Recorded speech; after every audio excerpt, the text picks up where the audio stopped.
Welcome back, Pepsters, sa pangatlong bahagi po ng ating Pep Talk with Robin and Vina of Bonifacio, ang unang Pangulo. Susubukan po natin sila sa ating Pep Talk Challenge. Pero bago yun, may mga konting tanong pa muna ako. Medyo mas personal naman. Vina kasi, hindi kasi di ba si Robin, ang mga anak niya, nag-ano rin sa showbiz. Tulad nga si Kylie, nasa showbiz. Si Sienna ba, nakikitaan mo? May potential na ba? Meron na bang ano? At this point, medyo nakikita ko mahihain siya. Pero she can sing. Maririnig mo kung, syempre bilang singer, maririnig mo kung nasa tempo, nasa tono, kung nahihit ba niyo yung high notes. Meron siyang, may boses yung anak ko. Pero sa pag-artista, I don't know if she wants, kung yun ang gusto. Wala naman tayong magawa din, di ba? Pag gano'n, pag gusto ng anak. Pero ngayon, you're a single mom. Yes, Pero I am. may, are you dating someone or? Wala nga eh. Ako, medyo hindi magandang kay Bonifacio. Yan din ang unang tanong ko eh. Alam mo, Meron hindi ko ko ba ngayong maintindihan. Hindi ko maintindihan. Of course, I'm ready, no, to have a relationship. Pero, wala pa rin eh. Hindi ko... Ready na nga ako eh. Pero wala pa rin. Hindi, I think I always believe it's God's perfect time. Pero yun nga, tinatanong ko si Lord, kailan ba ang perfect time, Lord? But... Saka hindi na available si ayoko Bonifacio. na. Pero may mga nanliligaw, kilala ko nga. Ayun, hindi no? naman naliligaw, hindi ko alam. Hindi. Mga papaandar. Meron naman talaga yung may mga... Nai-screen yata ni Bonifacio eh. Alam mo naman may mga gusto. Yung mga pag-uusap namin, marami akong nalaman. Meron? Sabihin ko yung mga Huwag naman. Pero Secret saka hindi na available si Bonifacio eh, sayang. Saka nai-screen din yata. Ganun talaga. Vini ko naman, yung matagal ng tanong ng mga fans mo, na yung dalawa ni Mariel, siyempre, matagal na kayo, 4 na taon. Kailan ma-schedule na ba? Para sa pagbubuntis? supling? Oo. Siguro, nakikita kasi ni Mariel na ako'y busy pa sa mga anak ko. Kay Lisel. Kaya na pag mumuni-munihan namin na siguro mga 1 taon pa. Gusto namin kasi pareho na Handa kayo ba? handa na kami. Handa si Mariel, handa na. Lahat ng check-up, lahat ng ready na yon. Ang na lang talaga, si Ali kasi siguro kailangan pang tumawid doon sa punto na magkaroon na siya ng mga barkada, magkaroon na siya ng Pag tumawid na si Ali doon, at nandun na ako sa likod ni Ali, pwede na siguro kami mag-anak. Sa ngayon kasi, sabay pa kami ni Ali. Sinasabayan ko pa yung anak ko. Bunso namin yun. At alam ni Mariel yun. Binabantayan ko pa si Ali. Pagka na. Nabanggit mo si Ali, may mga tatay problems ka na ba ngayon? May tumatawag sa may mga nagpapadala ng I love you, Ali, or... Hindi problema yun. Ang problema ko yung mga babae. Hindi ko problema ang kay Ali kasi ang concern namin, lalo na ako, hindi mabarkada sa masama. Gusto ko siyang mabarkada sa mabuti. Pero yung mga usapin na chicks, damihan mo. Kailangan nagpasan yung ama, no? Dapat hindi. Dapat good boy din siya. Muslim si Ali. Oh, Muslim ka rin. Ano ngayon? Nadali mo ko, makainom nga. Papawisan ka na naman ulit. Oo nga, totoo nga. Ang galing nung hirit mo na yun. Ito, Pep Talk Challenge na tayo. Ang tawag namin dito sa Pep Talk Challenge nito naalaala mo pa ba? Wow. So, ano lang to, parang mabilisang sagot lang. Okay. Mula sa inyong dalawa. 5 tanong lang naman. Ito yung unang tanong kay Vina. Paano ka napao ni Robin? Di ba kita tinakot? Paano ka napao ni Robin? Alam ko natakot Naalala ka mo eh. pa ba? Teka lang ha. Hindi, natakot siya. Hindi kasi, Hindi, totoo nga. May takutan ba? Hindi, Hindi, sa sobrang ako na pag-aalaga niya magkukwento. sa akin. Hindi mo, una, binigyan niya ako ng stuffed toy, pero napakabata ko na. Pero ko, kilig naman. Until, gumawa kami ng utol kong hudlum. Sa pag-aalaga niya sa akin, tuturuan ako ng baril-baril. Nax! Tapos ang lapit-lapit pala. Nax. Pero bulong-bulong si tenga niya. Ganito. At saka, the flowers na talagang from the stairs, puro petals, dire-diretso siya papunta ng room, tapos may bouquet of flowers. Yun, because of the flowers. Yun, hindi kayang gawin ng pamangkin, no? Oo, inubos niya yata yung flowers nila ni di ba? Kinuha niya yung isang truck yata ng mga flowers, ganun. Ngayon, Roses. first date. First date? Nabilang kayo na nun, nung time na yun. Ako ba tinatanong siya? Kayong pareho. Kung natatandaan niyo pa, kung naaalala niyo pa. Kasi ang nangyari nun, naging daan yung shooting eh. Oo, Maraming mga pagkakataon na yun ang nagiging first date. Halimbawa, ang unang contrivance namin ni Boss Vic nun, dali natin sa Baguio. Contrivance eh, no? Oo, sa Baguio ang shooting nito Boss Vic Yun ang... Yung mga contrivance. Oo, kaya ang nangyari, yung buong Baguio na yun ang date. Yun. Oo, totoo yun. Kasi masyado pa siyang Budol. sumalangit nawa si Mama Mina. Oo, yung protection ni Sobra, no? Ni Mama Mina. Mama Mina that time, Mama parang Mina gusto de Rosario. mahimatay. Tsaka kinausap pa ako 18 nun. years old ako, naging escort ko siya, hindi naman usapan yun. Biglang on that day, I decided, biglang pumunta, bumalik. So, sabi ko, Mama, escort ko si Robin. Ha? Anak, hindi naman yan. Ang sama ng loob niya sa akin. The whole night. Kasi iba dapat yung escort ko. Tapos naging si Robin. Hindi umubra yung ni... Si Mama? Oo, yung Miss strict Mina ko. nun. Ano sikreto ba?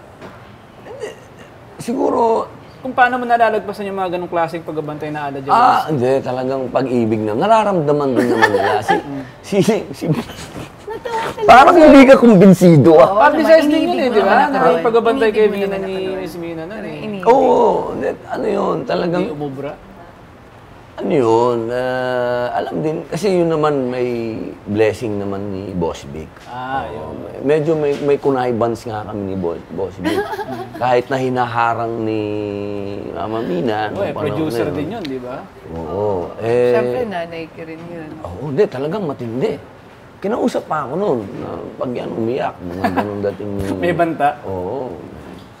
Di po, wala. Ganun. Tapos meron pang isang pangyayari na pinipilit ko na may kissing scene. Naku, talagang tinawagan ako talaga. Hindi pwede. Maawa ka. Maawa ka. 16 lang yan. Wala pa yung, hindi pa yung Oo, miss na hindi miss kita. pwedeng mag-kissing scene. Eto, pangatlo. Nung maging kayo na talaga, ano yung theme song niyo? First Love. First Ako pumili nung kanta na yun. Anong sample mo? Para sa kanya, ewan ko kung ano, baka sa kanya, ano bang, ano sa akin, Sige na nga. nakakatakyot ako. First love na lang din, first love. Hindi first love yun first love. Oo nga, First Love. First love. First Love. Ano yung kanta Ba't na? di ba akong First Love mo? Ikaw? Ay, yung remake mo yun. Oo. Yung Wala remake akong- mo ng kanta ng hotdog, di ba? First Love. Tapos, eto Naging ano ko yun, naging parang national anthem ko yun. tuwing umaga, pagkagising mo, papatugtugin mo, bida agad. Kasi ni-remake ko yun. Ako rin kasi yung kumanta. Nung kayong dalawa, Robin, Vina, sino ang pinagsalosan niyo? Ikaw muna, Vina. Si Robin Time na medyo yun? ano to eh. Ang dami. Naku, bakit na po? Dami akong pinagselosan. Kaya siya inuna Pero- ko kasi medyo Muntik na naman mahaba akong to eh. nalaglag dito. Oo, pero Ano, yung moment na yung kay Lizelle. Kasi that time we were together, tapos nabuntis niya si Lizelle. Nabuntis niya ulit pala. Ano ba yun? Katangahan? Tapos sabi niya, iyak siya. Iyak pa, Kwento ko ba? Wag na. Kasi bagay past na naman yun, di ba? Iyak siya. Hindi totoo, hindi totoo. Talaga? Oo, hindi totoo. Mamaya, the next day, yung interview, totoo nga. Kaya gusto akong kalbuhin ng tatay ko. Ayoko lumabas ng kwarto. But those were the days. Alam mo yun, nakakatuwa lang na mapapagkwentuhan. But, napagtatawanan nyo lang ngayon. But, of course, in that time, yung moment na yun, hindi. Siyempre, I was really hurt. that time. Saka you came out as a better person after. Oh yes, Yung oo mga naman. And of experiences course, na I have ganun. forgiven him. Ang tagal na nun eh. Ikaw, Yeah. Vin, sino yung mga pinagselosan mo kay Vina? Lahat. Lahat eh, no? Yung mga Lahat maski hindi naman dapat kahit, silosan eh. Medyo mababaw ako nun eh. Kawawa nga yung mga tao na yun. May mga dancer na pinag-uupakan ko pa yun. Oo, yun. Sumisigaw yung dancer na bading kami, bading kami. Kawawa nga Kawawa eh. yun. Puro nga Maling- trouble. Palang every time napapalingon ako, oh my God, may away na naman, tapos may mga baril-baril na lumalabas. Ay, tapos may mga chasing, sabang hinahabol sa kotse. Ay, ano ba ito? Alam mo yun, totoo, hindi yun sa pelikula ha. Totoong nangyayari yun. Tapos may mga baril-baril, nagpuputukan, ay, yung nandoon ka rin kasama ka sa chase scenes. Parang pelikula. Saya pala talaga nun, ano? pwedeng ano, Siguro isang kung episode. ngayon yun, sasakit ang puso ko. Tsaka sa ano yun, hindi lang sa isang lugar, nasa Baguio, basta. Oo, sobra. Wala talaga ako sa hulog nun. Wala talaga. Basta may tumingin lang sa kanya, o hindi, ano talaga. Bilib din ako sa, ano din. Tsaga, no? Ito na yung huling tanong na to. Kung si Bonifacio ang unang Pangulo, ano namang una si Vina sa'yo at anong una si Robin sa'yo? Wow. Ano, ladies first? First love. First love ko siya. Wow. First Sarap love. naman yun. First love. May unang May-December affair. Yun. May una, ibig sabihin may nasundan pa ng ano yun. Totoo naman yun, ang bata. Oo. Yun, there you have it. There you have it, Pepsters. Ang mga stars po ng Bonifacio, ang unang Pangulo, Robin Padilla and Vina Morales. Bago tayo magwakas, paki-promote nga po natin uli ang ating Ako pelikula. na yung magandang... Abangan niyo po, malapit na ang Bonifacio, ang unang Pangulo. December 25, kasama po kami sa Manila Film Festival. We really pray na it will be a big success. And dahil alam po namin na marami pong matututunan ang lahat na makakapanood dito. So I hope this is our way na ma-share po namin ang totoong buhay po ni Andres Bonifacio. Kaya sana po supportahan niyo po kami lahat. Si kay Bonifacio po. Mga mahal naming kababayan, ito na po ang pelikulang masasabi po namin inaantay ninyo dahil nandito na po lahat. Nandito po ang entertainment, nandito po ang lessons, nandito po. Kompleto po ito. Talaga pong ginawa namin para maging maganda ang inyong Pasko.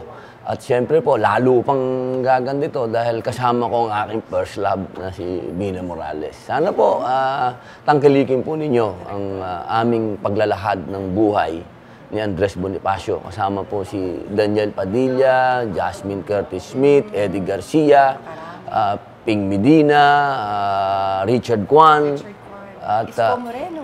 Isko Moreno, at napakarami po naming mga kasama pang mga masasabi namin may puti, may mga foreign actors, Isabel. Ito po'y para sa inyo.